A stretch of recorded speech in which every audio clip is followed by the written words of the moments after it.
So me, Morris, and the wife went up to the Rusty Cup. If you guys know that or don't know that, we went up to Newark this weekend on Friday night to watch them run the Rusty Cup. The Rusty Cup is a track that is off-road. We'll call it off-road. Something different than what we have here. The track that we went to, it was not as big a jumps or as aggressive as jumps as most. It did have one transition. It always had highs and lows in the track. Loose dirt, stock slash, stock tire on a slash, and they had a 19, I think they said. Very inexpensive. Yeah, there he is. We were talking about you, Drake. It is an experience, but it's a good time. We were talking about you on Friday night, buddy. So it is, but it's so much fun. So, I feel like they try to keep it a smaller group, guys. There's not a big area. They have less area than I have here to do it at this track. But it's really a fun time. And in all honesty, we were standing there talking about it, me and my wife and Jeremy was there. We were talking and I said, man, this is what we started with. This is our track before everybody started showing up. We did this exact same thing, but these guys are comfortable. That's where they want to keep it. Tech is not as bad. You don't have to worry about as much stuff like that. So, we walked in there and I had no clue what we were doing, where we were going. Just like I do a lot of tracks. And, my wife goes, you know where you're going? I said, I'm going to walk through this bitch like a boss. And we did. We just walked in there like, hey, what's up? And, sat down in turns, 7 and 8 or 9 and 10, whatever it is down there on the other end. And, Russell and his brother both come up and talk to us, just asking us what's up. And it was good. Yeah. One class is all they race. And then we were standing there and they introduced us to Kurt. Kind of, I think he's been doing it longer than most and in that series. And he runs the Hoxie series up that way also. A little bit, my opinion, by looking at some of the tracks today and last night, that it's a little bit more jumps in it and stuff, but it's all off-road SCT stuff. So really cool series, guys. I would encourage you to go watch. Support them in any way you can. I just don't think they want 150 cars. I don't know that they can handle that. But if you get an opportunity to go up and take a peek at it and see what it's about and, admire the grassroots side of it. Cause I really think that's what it is. And man, they just have a good time. And the real true reason as we talk about on here a lot, and we talked about on Saturday night in a situation, guys were grown-ass men playing with toy cars. So guess what? Remember why we're here. And the reality of it is that situation on Saturday handled itself and they did the right thing. Thank you to those involved with that. And the other one is, after going and watching the Rusty Cup, I'm like, guys, this is what it's about. Having fun, hanging with your buddies and doing your deal. Same thing we do here at Kempton. So I understand it happens, the heat of the moment, what have you, happens, but that's the way it is. So, let's comment on the fact that sometimes get 60 cars with only, yeah. I don't know what their max number is. I don't know what that is, but their highest number is, but they also run 2 other classes on the Hoxie series. I think that is a modified and a 4-wheel drive also, but Rusty Cup, they just run the one. They run in the Sandwich Fair every year. Really cool setup, guys. So make sure if you want to just grassroots it one night, hang out for, guys, they were done by like 9 o'clock, started at 6:30. So, I mean, you got to get there pretty quick. There's no waiting until 10 o'clock to get there to watch the mains. They're done. As a matter of fact, the final race, I had to run the computer. They didn't have enough.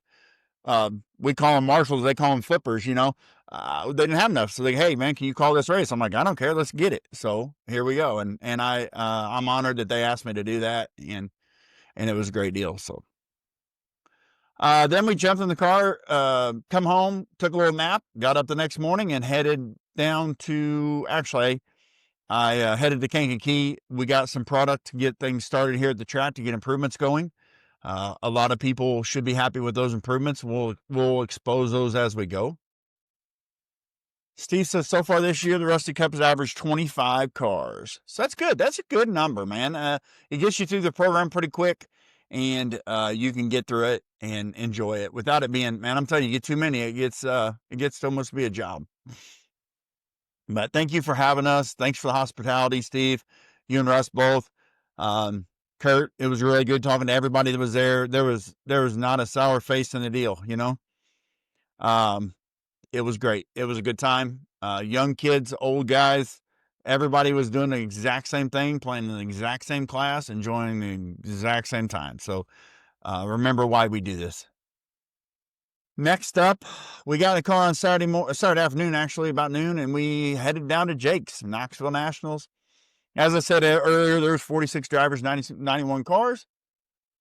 We roll into the place, guys, and those of you that have never been to Jake's, you need to go. It's another one that you need to go to, and that's why I tell people they need to travel. What's up, Jeff Johnson? That's why we need to travel. Jake's got a good track down there, and he's been doing it a while. Those of you that know him, been around the hobby long enough, you know Jake, and super good dude. He came up and raced at our race, so guess where I go? I'm going to your house, right? You come knocking on my door, I'll go knocking on yours, and that's what we did. So we went down to Jake's, hung out at his place it wasn't that late. I mean, we got there probably 3 o'clock, and we were done by 10 something. So it was a good night. The track, we got there right at the end of first round. They did hot laps, 2-minute seatings, and then they jumped right in the first round. We got there in the first round, and the low line, we'll say, had character. It was rutted up a little bit, but who cares, man? That dirt down there, he packs it in different than any track I've been to, and you guys have heard me talk about Jacksonville, how loose Jacksonville is and how he pulls the dirt back down. They do the same thing there, which is cool. I don't have a problem with it, just like Jacksonville. I think Dan does a great job. He was there racing, actually, this weekend, him and his boy. And Emmett. They were racing this weekend, so that was cool to see. But he does kind of the same thing. I've been there, good place. It's a long drive from me. Yeah, it is. Dirt is supposed to have character. Yeah, agreed, Kevin. And it did. So you had to change your line, and I like the idea of that. I don't think every track can get away with that. I don't think every track should. But I think that is how Jake's is and should be. I talked to him and Brogan afterwards for quite some time, and we'll be back next year for sure. No matter what, we're going back. One way or another, we will be there, and I will probably have a car, or I'll bring guys with me that do. Because second round qualifying, he come in after first round, cleaned it up a little bit, drug it, packed it in a little bit, it got better. And it stayed in. It stayed together really well. And it still had some ripples, but grooves, whatever in the bottom, but that's part of it. I enjoy that. That's part of it. My track, I like to get as smooth as I can, but I really like to see if you're going to have that loose dirt and you're going to be throwing rooster tails like they were in the second round of qualifying, it is going to leave a rut, promise you. And it did. It was good. Michael McGee was down there announcing, so I got to talk to him in between the second round and the mains for probably 15 or 20 minutes. I don't know how long. They let him do some practicing, and then he drug it again, just drug it back in, tried to fill in a few potholes that started, and did a great job of that. Mains were fast. It looked really smooth and looked really good, but from talking to some guys after, it did not get it didn't get the grip that it looked like it had, which is fine. I mean, everybody's running on the same deal. Figure it out. Mike was down there. I talked to Mike and Chuck Blair for a while. He said 100% agree 100%. Not every track should be perfect or the same every time. Agreed. You should have to work on it a little bit, figure it out. So that was good. We ended up finished up the mains, got into a figure 8 race, which was pure chaos. Drake said Jake's is just plain fun if you like the cushion. Yeah, if you like to get up there on the top, yes. Jeremy Morris, that's where you're at. You know what I mean? Tommy says set your car up for it and drive it. Yes, 100%. Every track's different, guys. If you come here, it's different than you go to Brad's. If you go to Brad's, it's going to be different than Farmer. If you're going to go to Farmer, then it's going to be different than Jake's. And Jake's is going to be different than Jacksonville. And Jacksonville's going to be different than Cedar. And, you know, Layton's different than all of us. It's totally different no matter where you go. Kevin says, Layton, Saturday I ran 2 programs. We're at the mercy of rain a couple days before and had character, and the sun beat it up the first race and went slick. They called an audible tilt and rolled it in the second program and was racy as can be with a lot of character. That's cool. Sometimes you have to do that. My track would be really hard to do that, but we could do that. I mean, if we had to, we could aerate, drag it in again. It'd be tough, but we could do it. But yeah, that's the same way. That's cool that they did that. I did see that on Live RC. I watched parts of the numbers, but that's it. But yeah, that's cool, man. I'm glad Layton got it taken care of. Jake ran into that same rainstorm, I think, on Friday or something like that, and couldn't pack it very well. Steve says, hey, Drake, November 1st is the 6am Halloween race. 31 in Newark. So Drake's getting a call out there. I don't blame you. I'd call his ass out too. So yeah, so Jake's was a success, guys. I liked it. I thought it was really good. I got to talk to a lot of really good people. Rich, I got to meet him finally. He's been on here a lot. That's correct, 3/4 inch. Yeah. And then I got to hang out with Chuck and them. My wife, of course, she was there. We had the baby for a little while, and then her mom came over and picked her up all the way from here, drove all the way over to Jake's to pick up the baby, which was great. It didn't matter to us, but she did, and we drove back home. I mean, we hung out with a lot of good people. Andrew was there. Andrew Baker. Man, I'm drawing a blank. Of course, Drake. Wolfman. I talked to him, talked to, like I say, Chuck and Mike. We talked a bunch, just hanging out, BSing. Traxxas Joe was there. He was doing tech, which brings up a whole nother side of this deal, but that's where we're at. Okay. Anyway, if I missed you, I didn't miss you, but I talked to you. I'm not calling your asses out. Have a good day. Let's get into it. Let's see what we got next, guys. Here's going to be the question of the week, which is kind of interesting. Kind of an interesting point, and it starts rolling into where we're at, okay? And make sure you comment on this question of the week because I want input. Because I'm a track owner and I need it. And I need all the help I can get. A motor and ESC combo, just stock only. 13.5 roar and blinky, 13.5 roar with a just stock ESC to level the field. Why or why not? What do you think?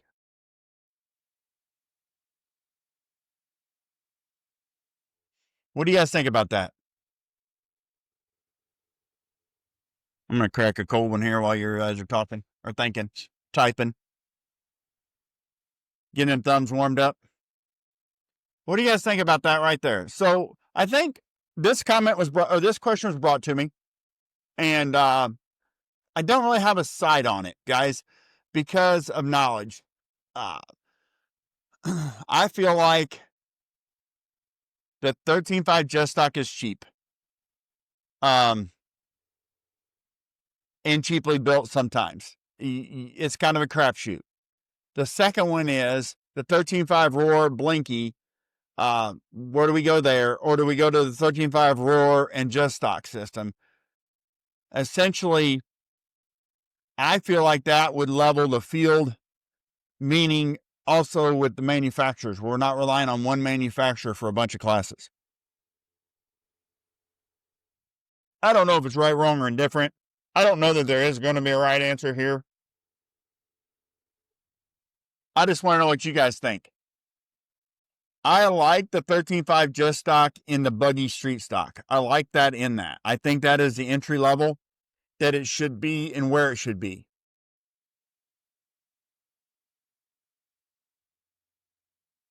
The 13.5 Roar and Blinky, I don't have a problem with at all in the next level up. And I say the next level up, I would probably call that the 13.5 Roar and Blinky, I would call that for like the 360 sprints. Let's get rolling. Rich says 13.5 Roar. I don't care for Hobbywing being a monopoly. Me either, Rich. I can agree 100%. Tommy says 13.5 Roar give you a choice of motors and ESCs. Also, you already have the ESC if you have you move up. Agreed. I understand that too. So Kevin says, so I've been going round and around on it for the series. Just stock is affordable, but we have explored so many ways to cheat them up. And the Hobbywing 13.5 has become very inconsistent. And Ryan said, I also hate monopolies. I agree. Guys, my biggest, I'll get back to comments, guys, just a second. My biggest bitch is I don't want anybody monopolizing. I don't want any track monopolizing. I don't want any company monopolizing. I don't want any motor manufacturer monopolizing. Nothing. I want everybody to have a fair shot at this deal. Okay? Let me see what's going on. Let me get up here, guys. Tommy says, Rich, yes, just like NASCAR, where everyone has the same stuff.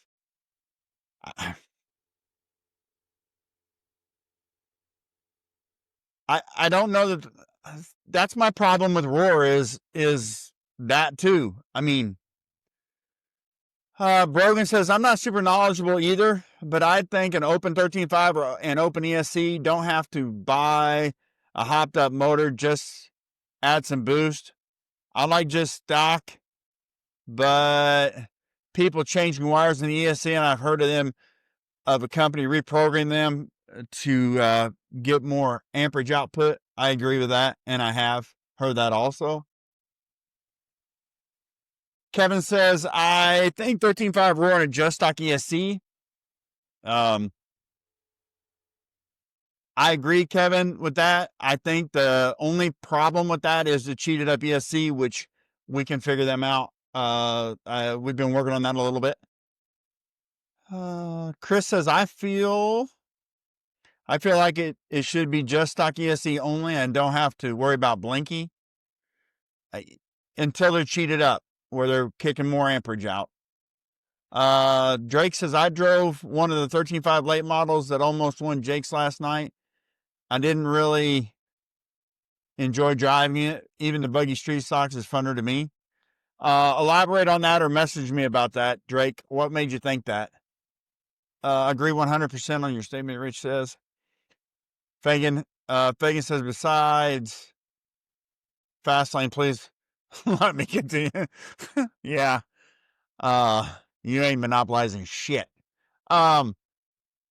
A lot of people have started going back to 13.5 Roar Blinky, and honestly, that's the way we are leaning for the series due to being able to step to the next level, not to buy another ESC. I understand that.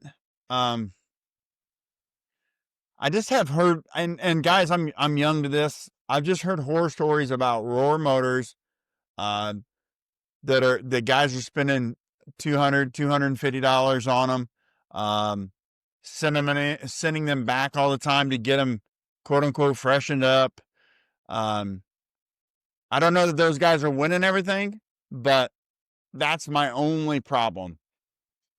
Open 35 instead of Roar and Blinky is my vote, is what Traxxas Joe says.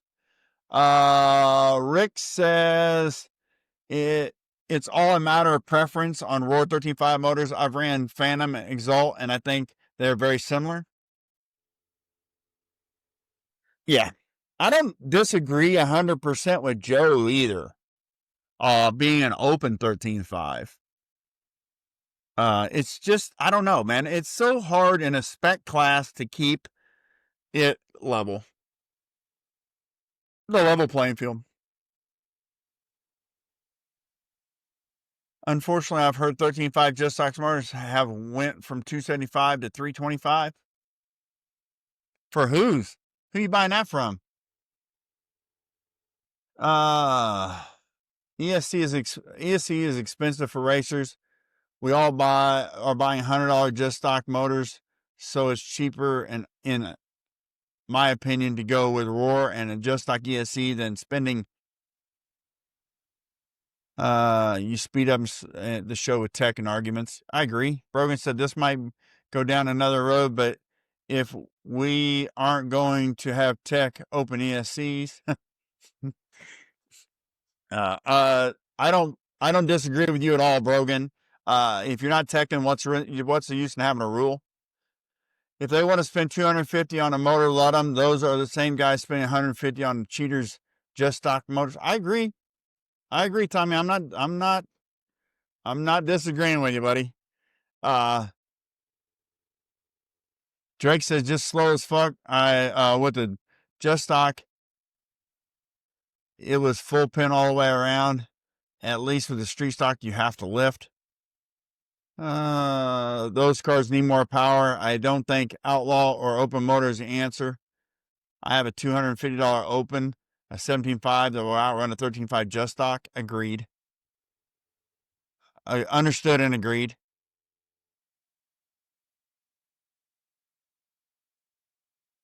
Exalt motor was 70. Yeah, I mean, guys, I think that whole realm can be wherever we want.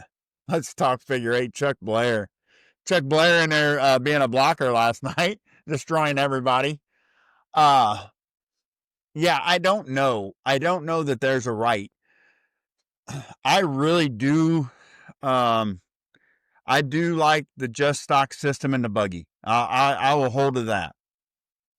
You guys that have raced here know that I don't care for the 13.5 in the yeah, I got you, Kevin. I figured that's what you're talking about. We put the 10.5 in them because I didn't think the 13.5 was fast enough in the late model when you race here. And we are not as big and round as Jake's is. So I can see it being kind of slow feeling, especially for a guy that races fast cars, right? So when you step back that far, that's why I always said put a 10.5 in them. And guys, I talked to some guys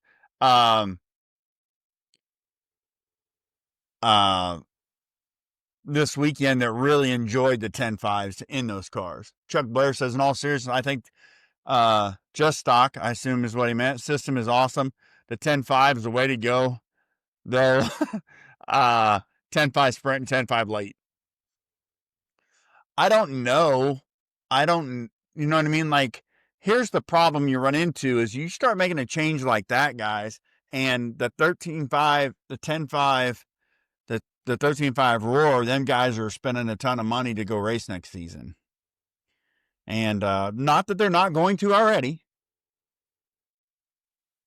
10.5 would be awesome if everyone get together and run it. I agree. And Unity, 100%, Drake, 100%. Here's a challenge to anybody out there. Anybody out there that runs a track, have your guy, you have that guy, or you, if you race, then put it out there and try it. Rich, we did Hobbywing 10.5. We did Hobbywing 10.5.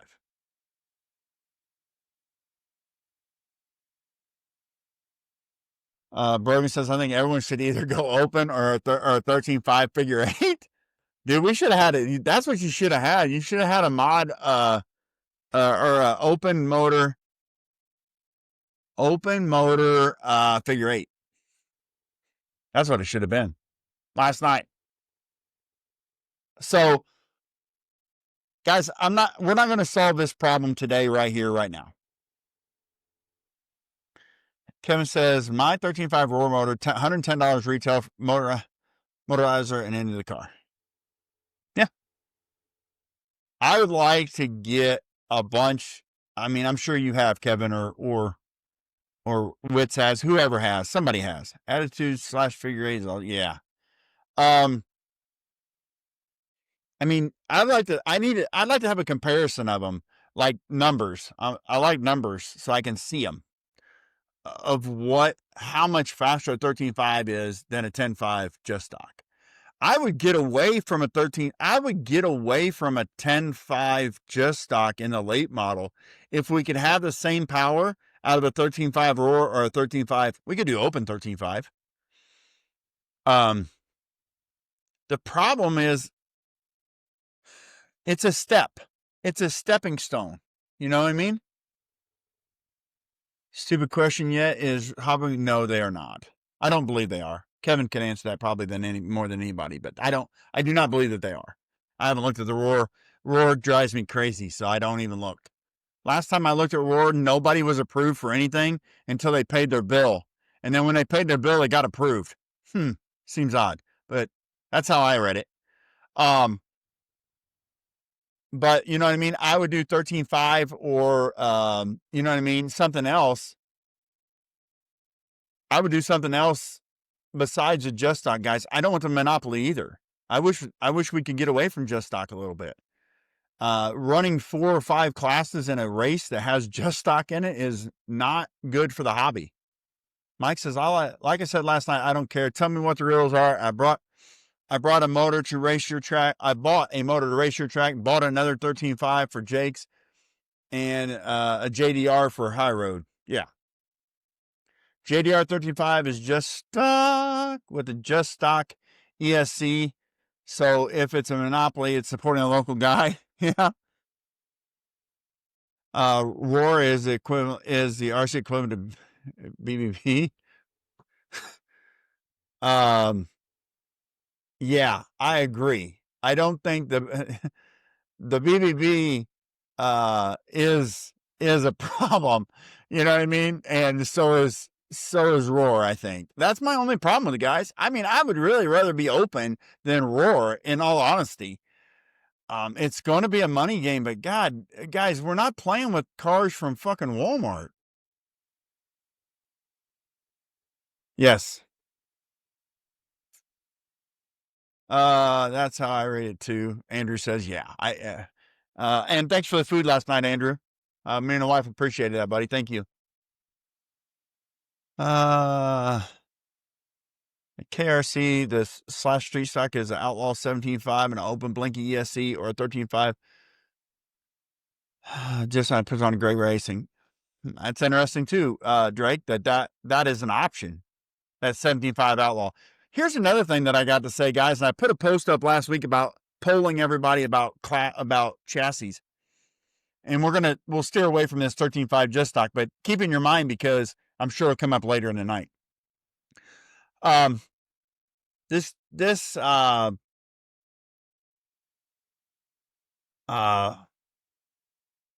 don't understand so let's talk about that with Drake's Outlaw 17.5 and an open and Blinky. Is it close? Is it close to being the same? Do we step way back to get that? I say back by 17.5 or 13.5. Is that where that is? I don't know. I don't know, man. I just want good racing and clean racing. Okay. Let's move on to, let's see what we got here. Get over to the other side of the spectrum here. Let's not go to topic of the week. Let's jump in races real quick, and then we'll get to the topic of the week because it's different too. Here's where we're at, guys, real quick. Races this week. We are racing the Shark Race down at Farmer City. I will be there. We will be there. My wife and I, I'm sure she's coming. We'll be there. Make sure you guys get down there, the Shark Race. With that being said, the IT department's checking it out on my back here. Oh, okay. That makes sense, Drake. It's small boring. I haven't seen rules. Are we running just your rules, Matt, the Farmer City RC rules, or are we running different rules than that?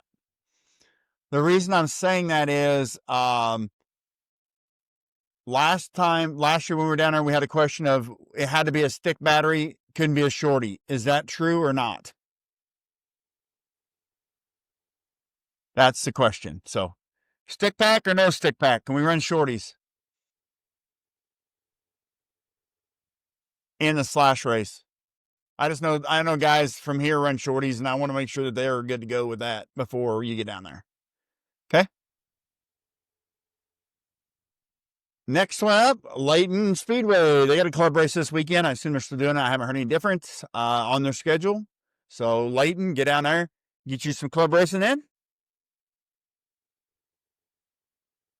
Limestone's running theirs indoors, getting ready to turn it up, guys. So, okay, yeah, no shorty packs, guys. So those of you guys going down, most people don't care, but in that race, I believe that's the only race. We don't care.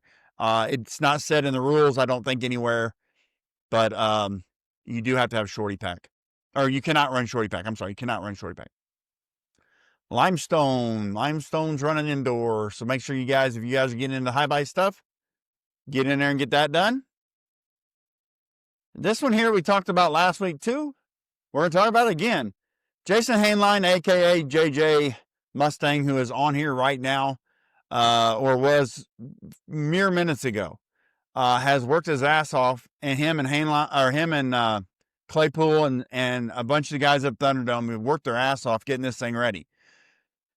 As of today, they are getting ready to put carpet down.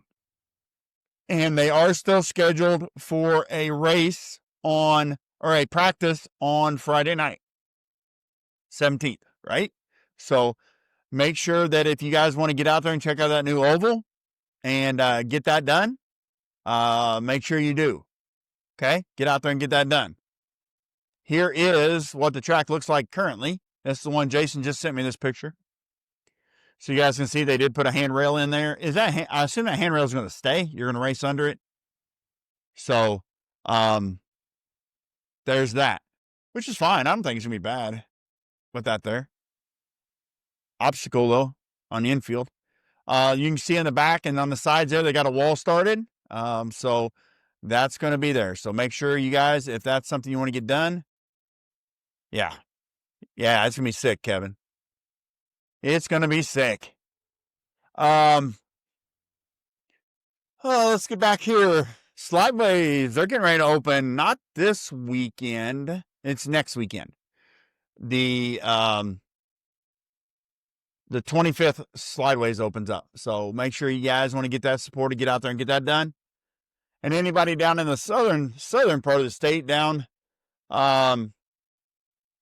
south, you guys, they're getting ready for the Myers Massacre down at Highside. Wally and them guys down there getting ready to get that rolling. So that'll be the first. So make sure you guys get in on that if you can, if you need to, if that's something you guys are into. Okay? Get down there and get that done. Get this off of the top there. All right. There's your races coming up, guys. I think there's going to be some good stuff. Nice.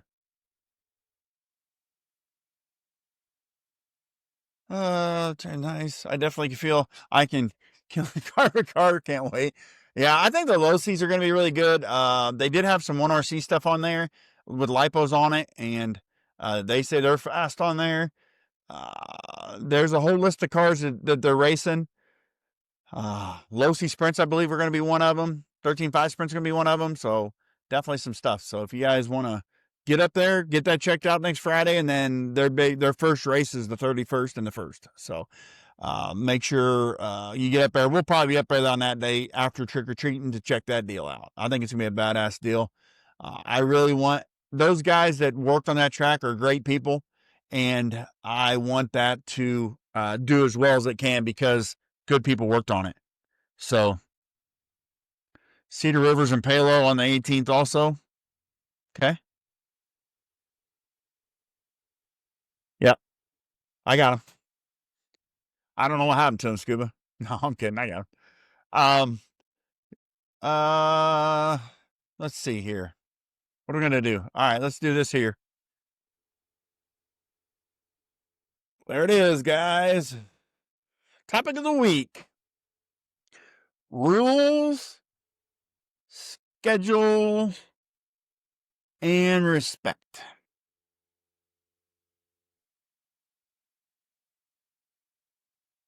Oh man, this is a tough one.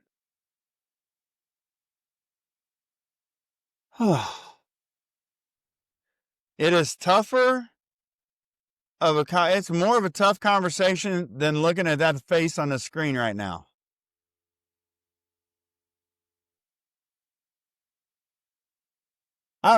Guys,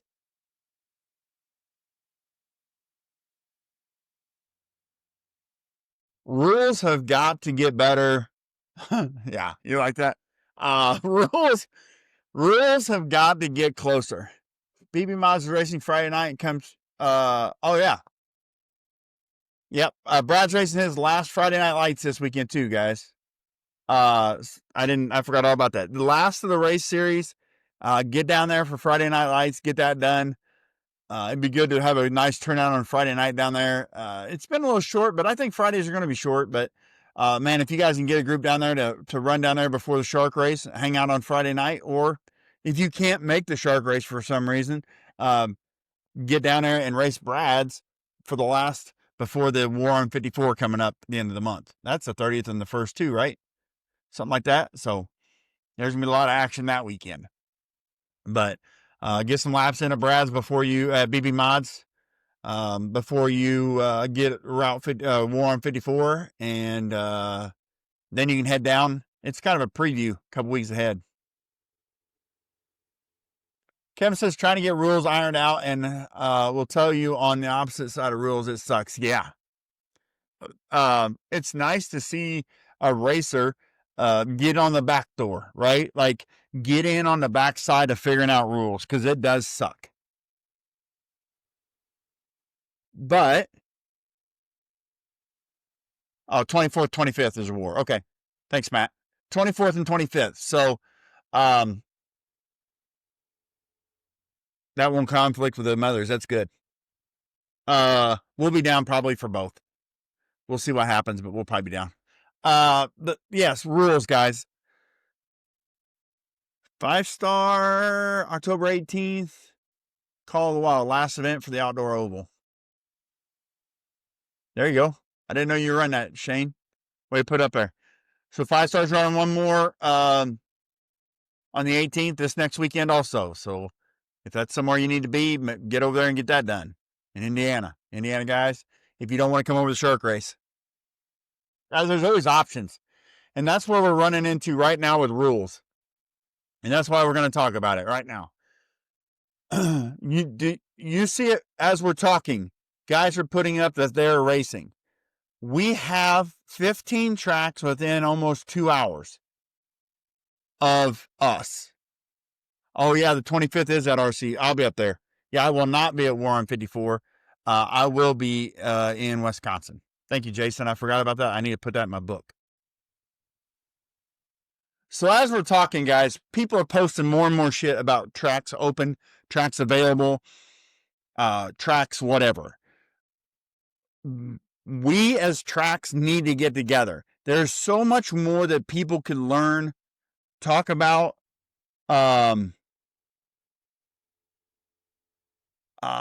car count could be better, I feel, if a guy doesn't have to change his car to go everywhere he goes.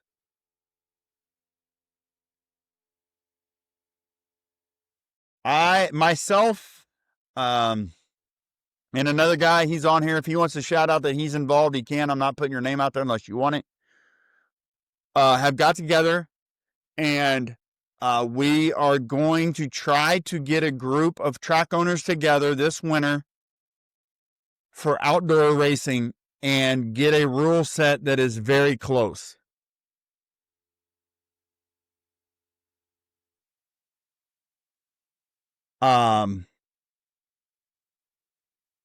We need that. we need to be able to travel without getting stupid. We tried in there a few years ago, and it lasted 6 months. Then every man for themselves again. Why do tracks have rules that state you can't run certain things, yet allow some racers to run said things? All right, Kevin, I understand that. I don't know how to fix that. The thing about the rules package, man, I don't know. That's something that the group of track owners will need to talk about, how we're going to hold each other accountable. And I think that has to happen amongst a group. I can sit here and say, hey, we need to run this, this, this, and this. Well, you're an idiot. I ain't listening to you. Well, I am an idiot. And guess what? Let's try it. No, let's get all of us together and make a somewhat of an agreement, right, of doing it. How to hold each other accountable, I'm not sure how that's going to work, but that is definitely something that we need to think about when we sit down to talk. Rick says, why do we let this do this? We do this because a lot of people don't want to tech, and a lot of people don't want to tech, and a lot of people just want a number. If a guy comes in and he's illegal and by the rule book and you don't check it, how do you ever know? Jesse said blood oath, blood in, blood out. That's what happens, right? But it needs to happen. It needs to tech more. They did a really good job this at Jake's. They brought him over. 4 guys got checked. The top 4 got checked and move on. I don't think we had a problem, but I don't know that. But from what I understand, there's no problems at all with tech either. Kevin says, 5-star Raw, Brickhouse, and Backyard, I think took a huge step in the direction with the rules and schedules on this year. 100%. 100% they did. And that is a good thing. That is what needs to happen. More and more and more. Right? I think racers need to fix that, Kevin. If they can't stick with the shit, racers need to boycott. Yes, we'll get into that in just a minute, Brogan. Pinky swear. Kevin says, unfortunately, we can't boycott. When you boycott it might not work in favor because it usually ends the track actually just closing. Totally. Kevin says he agrees with Kevin Smith's comment. One minor incident, 13.5, late model, and nothing came of it. Okay. So as that happens right there, guys, I understand it. But here's the thing. If you don't like something that a track owner is doing, and I've said this before and I'll say it 1,000,000 times. If you don't like something a track owner is doing, then here's my suggestion to you. Go talk to the track owner first, and then don't support them. In our area, it's going to be survival of the fittest no matter how you look at it at some point. And if a track owner doesn't take care of his guys or doesn't take care of the problem, they're going to close. It's going to happen because guys are going to get tired of putting up with it. But for a guy to sit in the background under his 10x10 bitching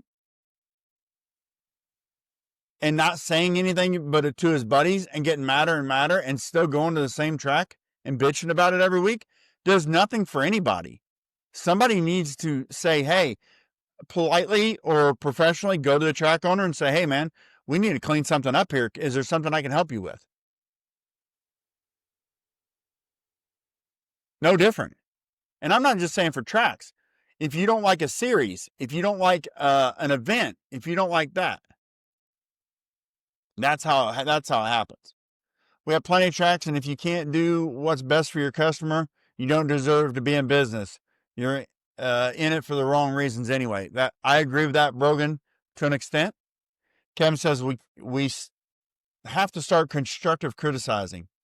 Offer our opinion respectfully, and that's going to get us further.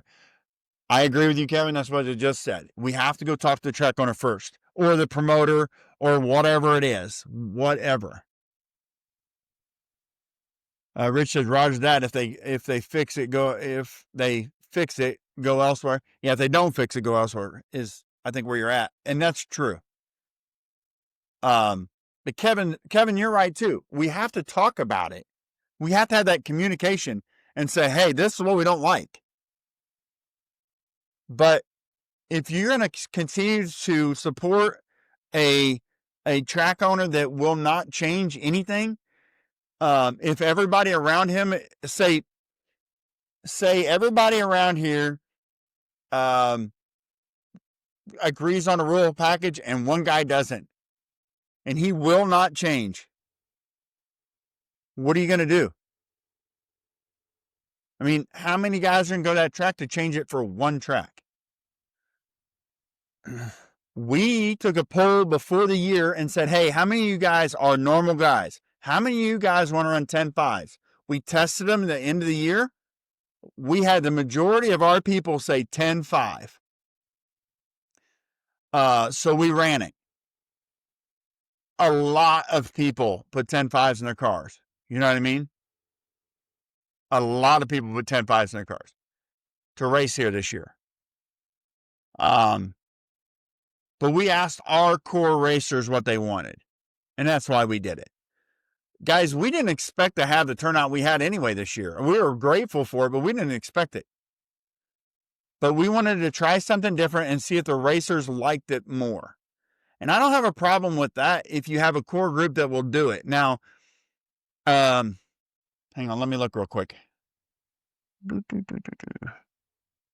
Joe says, I took the tech position at Jake's because I don't mind being hated or making things as fair as I can as a human. 100%.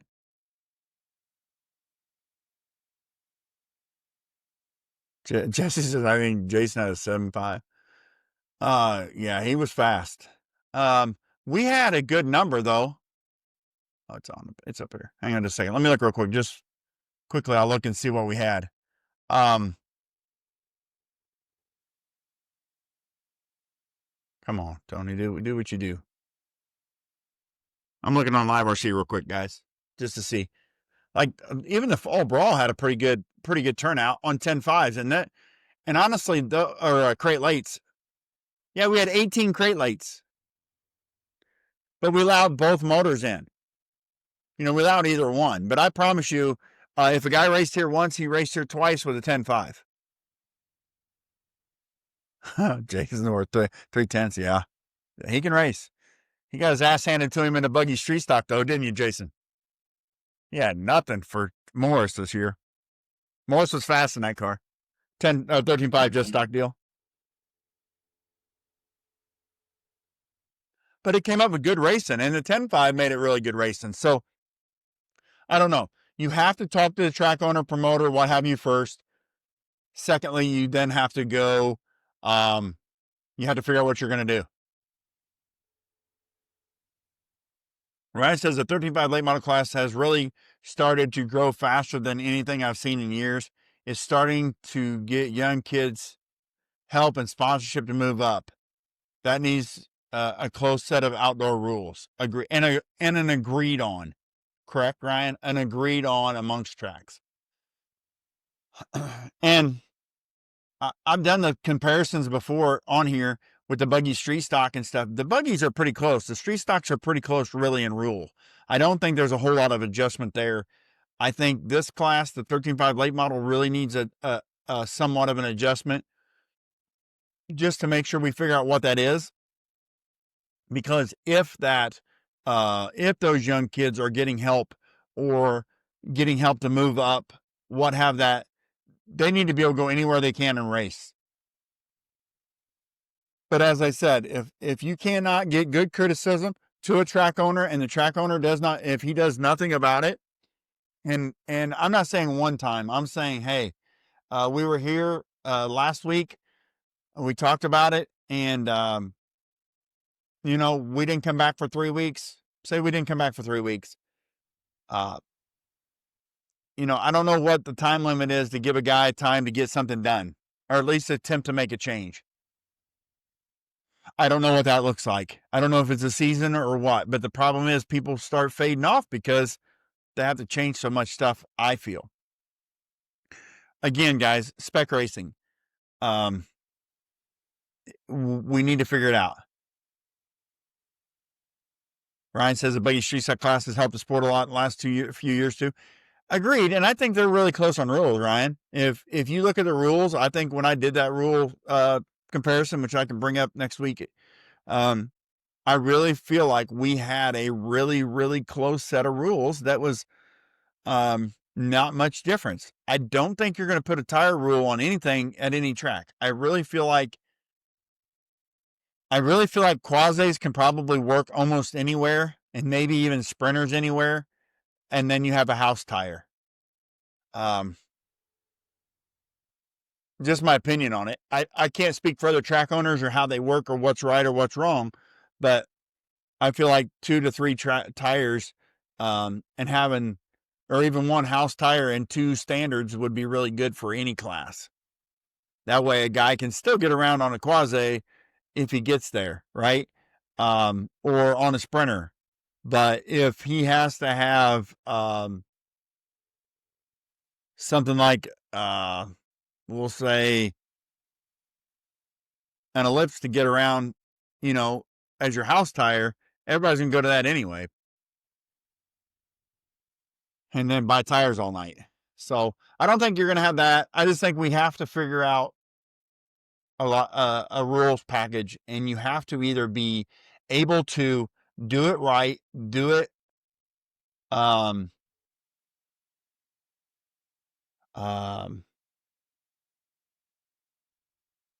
the track owner has to listen to the racers. The racers have to understand that a track owner can't make it a change in 30 seconds. They have to give them time to make it happen. I don't know what that time looks like, but if you are in a region where you need, you have many tracks around you, you need to work with that guy next to you. It's going to help so much. If you don't, you're probably going to lose out a little bit. Now, a guy, and I'm going to pick on him because I can, a guy like Aaron up at Attitude, he doesn't have a lot of tracks around him. He can run whatever he wants. Layton canceled for the 25th. I have not heard that. Jesse, I don't know that. If anybody else has anything, wants to spill anything on that deal, I don't know anything about that, Jess. So the elite race, I assume, is what you're talking about, the makeup. I haven't heard if they have or not. I haven't heard anybody talk about it either since they said they were going to reschedule either. So I think there's a lot going on in that whole setup. I don't really know. But that's where we're at. Okay. Just posted, I believe. Oh, I did not see that. But that's how that works. You know what I mean? I feel like you don't need to, I don't think you need to jump ship on a track right away. I feel like you need to,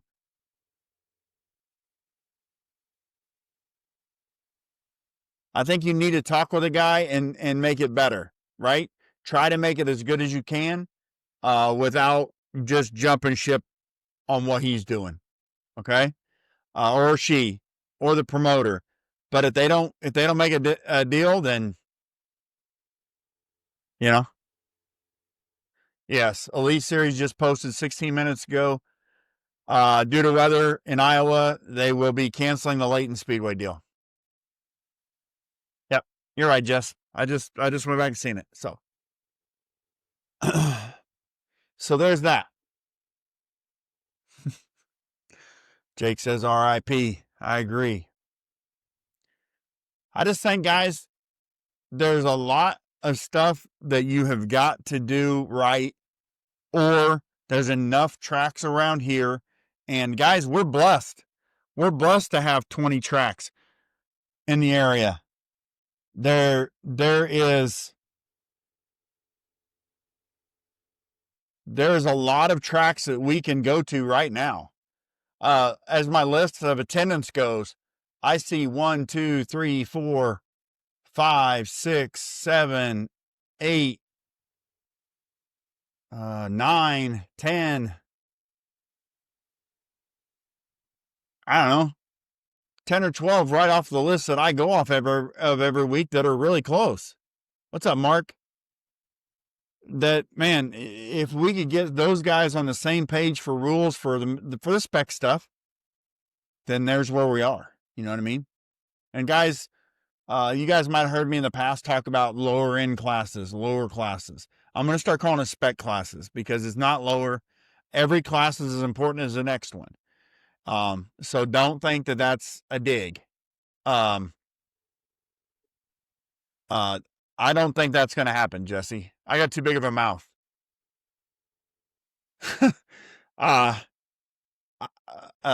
Kempton 2026 is going to be Kempton 2026 because we have some things going with some other tracks maybe, but the reality, we will have something going one other track for sure, but we are not elite capable because I got too big of a mouth. That would probably not end well for somebody. It may be me. I'm not saying anything other than that, but so yeah, that's how that is. So with that being said, schedules. Let's get on that. Guys, schedules are coming out already. The season's not over, guys. The season ain't over. And we already have 2026 schedules in. I don't know. It's a lot of tracks around me. Oh, shut up. Sorry, IT department's getting mouthy. Yes, there are tons of tracks that already have their schedules out. With that being said, there are tracks. A lot of these guys have had their schedules for some time because they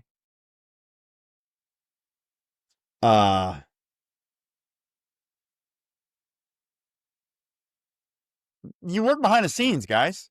Actually, it was 4 days ago. Jesse Brad posted, which is fine. It's to each their own. I don't care who posts when. It's just odd that we're already posting. I have taken the tracks that are around me and I did what I did every year. I'm the low man on any totem pole in the world. And I just pick what's left, and try to work around the tracks as close to me as I can. Why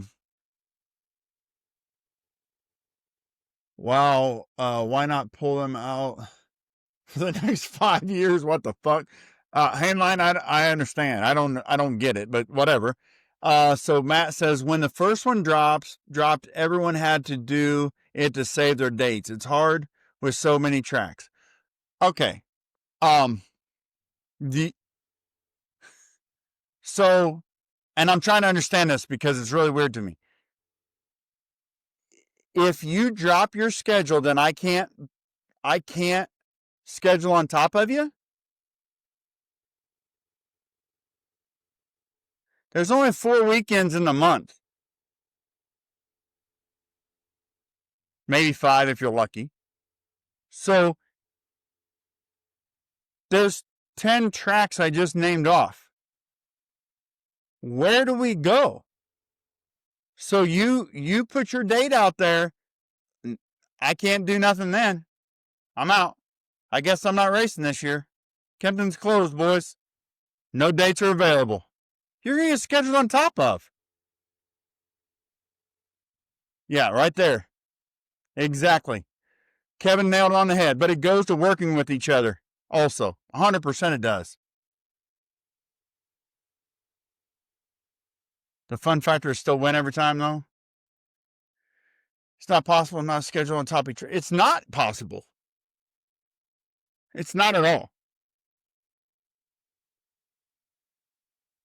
And people are going to get pissed, and I don't know what else to say.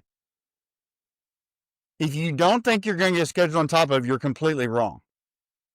And if the tracks within the closest area to you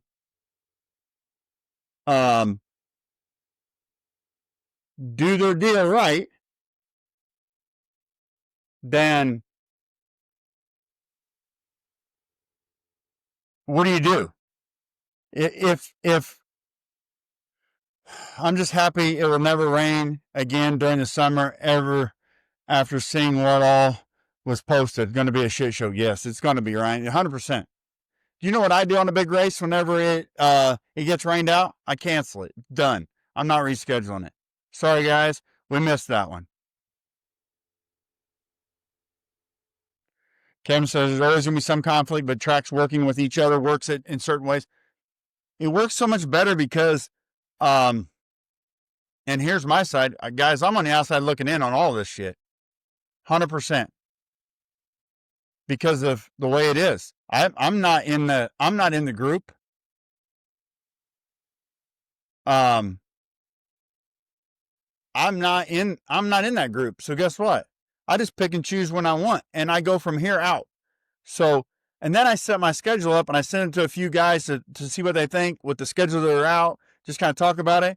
And then a guy today switches his schedule and schedules on top of me because he didn't want to schedule on top of somebody else, but he's already put his schedule out and then changes it. It's Cedar. I don't care. I'm fucking pissed.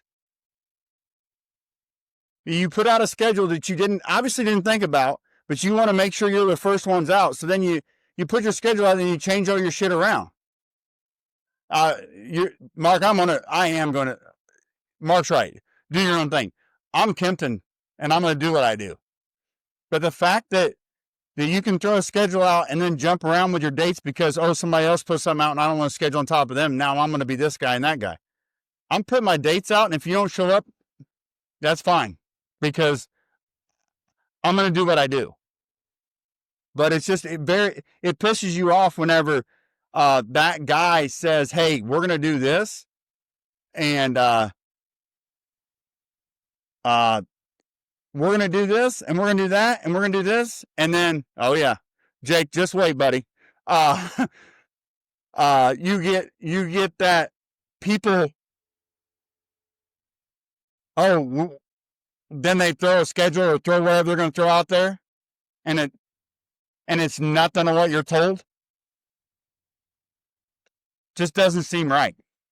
And I'll lose people over it. It's fine. I mean, guys, if I run with 30 every night and we have a damn good time, I don't care. Let me get back to some comments before I get too fired up. Let the blood pressure come down. Look at the fall brawl. Jakes and Farmers canceled, and the car count was phenomenal. Jakes and Layton were the bigger tracks that raced, and we both almost had 100 cars. Working together helps tracks benefit racers. Man, if you can get 300 miles between you, in my opinion, you don't worry about it. I scheduled on top of, and my dates aren't out yet, but I scheduled on top of Jacksonville once.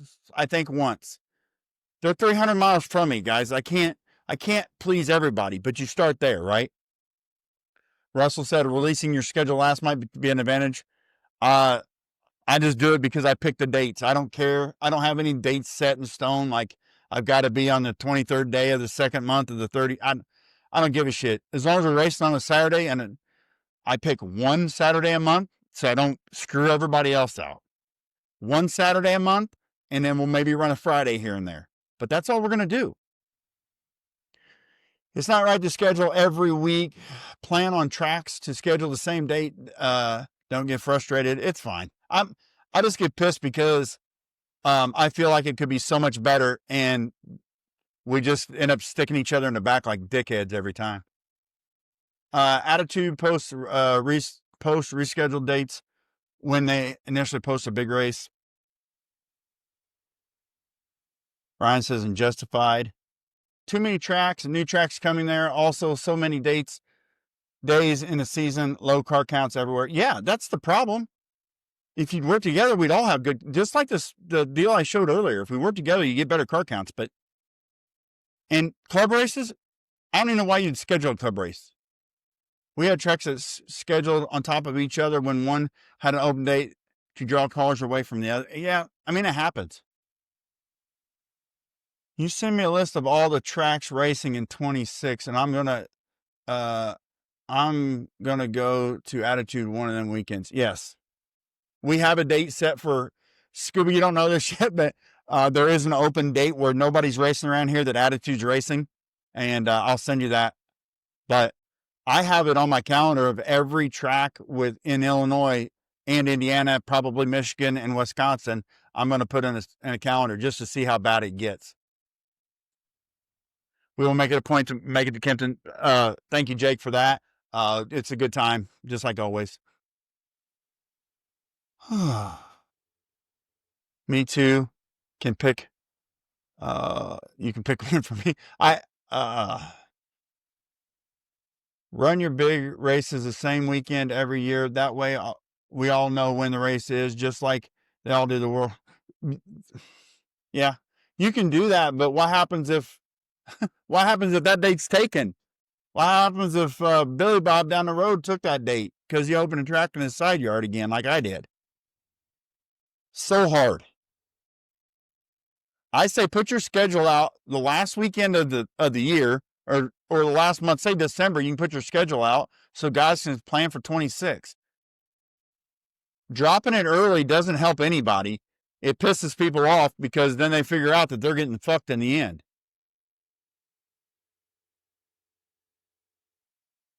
And hey, whatever. If you don't like me and you don't want to talk to me about anything ever again, I'm fine with that too after this. It's the truth of how it happens.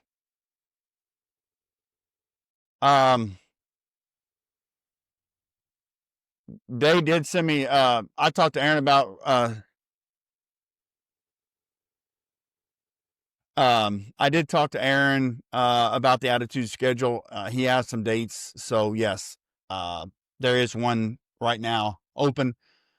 That is a memorial race. So we will probably go up there for charity.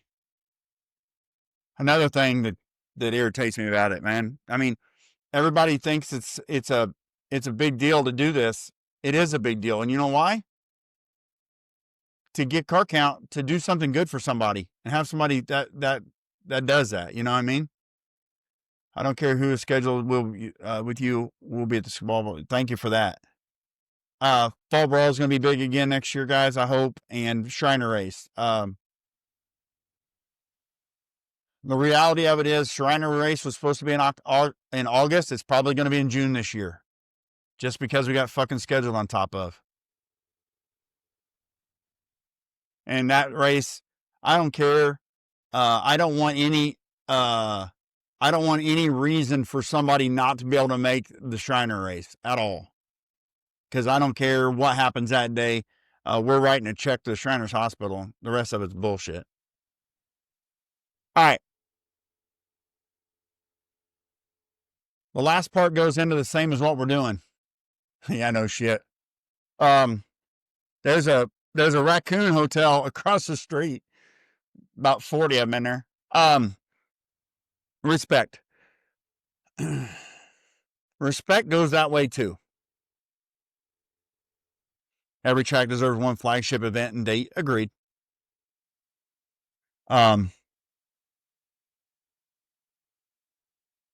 Respect goes not only racer to track owner and track owner to racer. It also goes the other way. It goes track owner to track owner and racer to racer. If you have a track owner that doesn't respect his racers, he has a hole in the ground. Brogan says, I think guys should split classes and one track run Midwest Wildlife Model Sprint, and all the others are at another track. There's plenty of cars and we can all go home earlier. I know some guys might not get to run all their cars, but it is what it is. We talked about doing that with the Purpose race. I don't think that's going to happen this year. I don't have enough dates available to do it, for one, and two, it seems like everybody's doing that now. So, and I'm sure I was doing it before. I just didn't recognize it as much.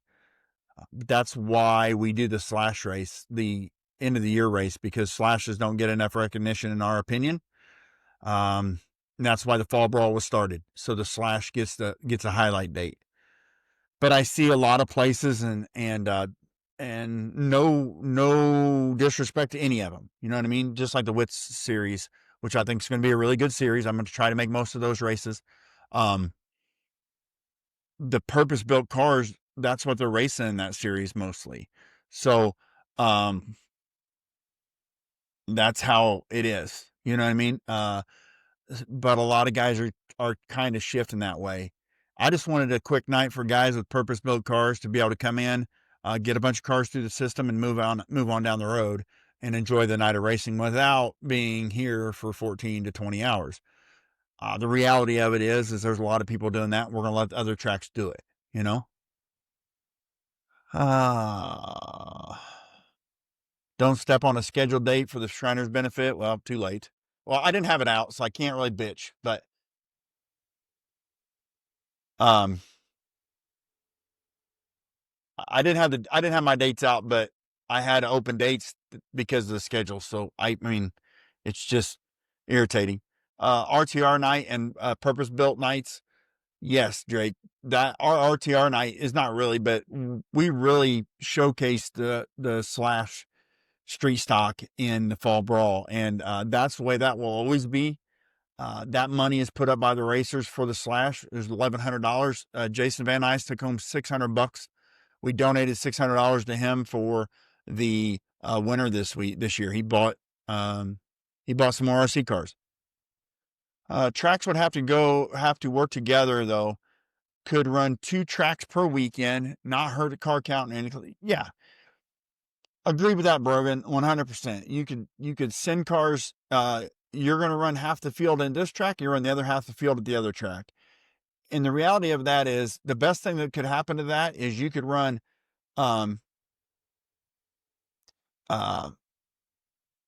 you could flip flop that then, you know what I mean?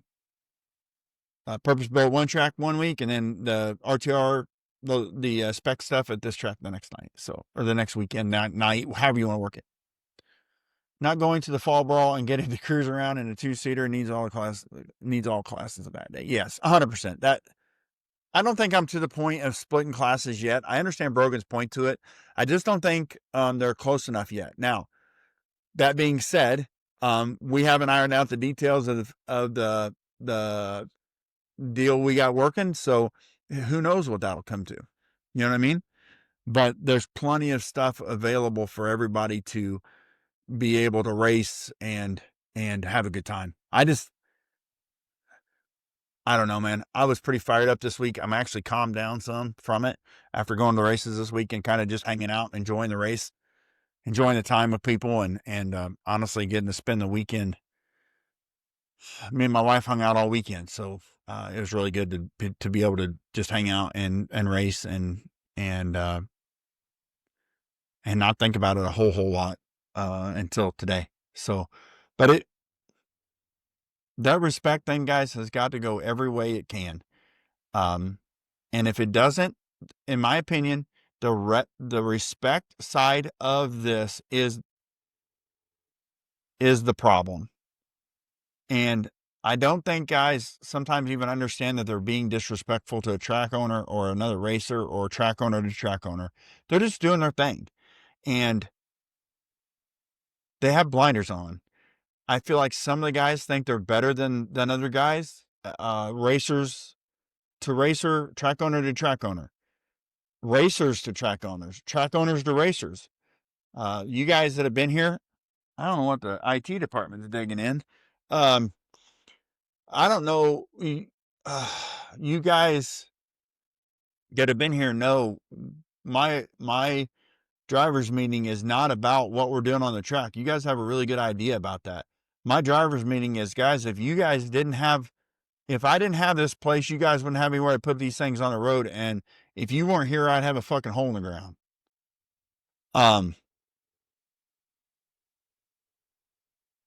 Guys, we spend outlandish amounts of money on both sides of this deal. And we try to make it as equal as we can so everybody can have a great time. Without respecting one another enough to be able to do that, what are we doing? I don't expect anything to change overnight. But I really think if track owners can get together and just talk about rule set,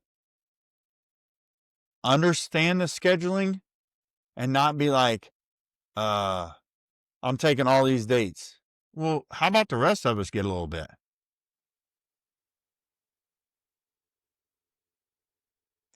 And then when you do that, when you have that discussion of, hey, let's all just work this deal out. Guys, think about this. If half of your races were as big as the Fall Brawl as track owners, if half of your races, say you raced 13 times, 6 of those had 175 cars because you worked with other tracks in your area. You listen to the guys next to you. Then why wouldn't you want to do that? Why wouldn't you want 100, 150, 200 cars? You don't want 200. 200 is a big number. I want to hit it for the Shriner race to make money. I don't care about the rest of it. But why wouldn't you want that? Then you can cruise to the other one. This shouldn't be called, in my opinion, it should be called Big Facts. Brogan, I'm a very simple person that I just see shit. I mean, and I don't care to say it. You know what I mean? I'm sure everybody's seen something just like I'm seeing and not said a word about it. I'm just the asshole that's going to say something and probably ruin relationships or build relationships, one or the other. You know what I mean? And I'm okay with either one. I want to have a great relationship with every track owner out there. I really do. I want every track owner to work together. I want every track owner to be better at it. But there's some that won't because he said that we were assholes for fucking scheduling too much or not thinking about everybody when we schedule. You are. And if that makes you mad, then it makes you mad. Don't help me. I mean, I'll figure something out. I'll run 40 cars a night and have a damn good time. So Jake says both, I'm sure. Yeah, it's tough. But anyway, so that's where we're at, guys. I'm going to shut off the recording. I want to record all this tonight. We're going to get into the deep end of the pool. I don't know if it gets much deeper than this. We might need scuba gear tonight to get through this deep end of the pool session, but I am going to flip off the recording. Before I do, hang on just a second. Before I do, let's talk about one more rule real quick before I flip this deal over. So guys, I seen a post today. I got to kind of laugh about it a little bit. We're going to talk about it here. I seen the reaction to this. I seen this car at the Fall Brawl. It was here. And there was some reaction here. Honestly, as of today, thank you to the driver of this car, and you'll see him here in a minute. And I'm not bagging on you, buddy. I love you, and you've been here a lot to race, but you're going to make me put a rule in next year. Okay? So here it is right here. There's the picture, guys. Look at the size of that wing on the back of Tommy's car. Tommy, I love you. That wing's got to go next year, buddy. They're a 1-inch wing, comes from the factory with a 1-inch wing, and it's 11 5/8 inches long. I talked to the guy that makes them for Shark. So guess what? There's going to be a 1-inch rule on that wing. I don't care how far it is off the deck, but from the bend up is going to be a 1-inch rule. Great. Oogly googly, look at the wing on that deal. All right. So that's what's going on with that. I don't know what's going on with fan submissions lately, guys, but holy smokes. Somebody's got it. Anyway, last week Scoop got a fan submission, and this week Tommy gets one. So I love you both, guys. It's just the comment came back if that's how the wings looked in those cars.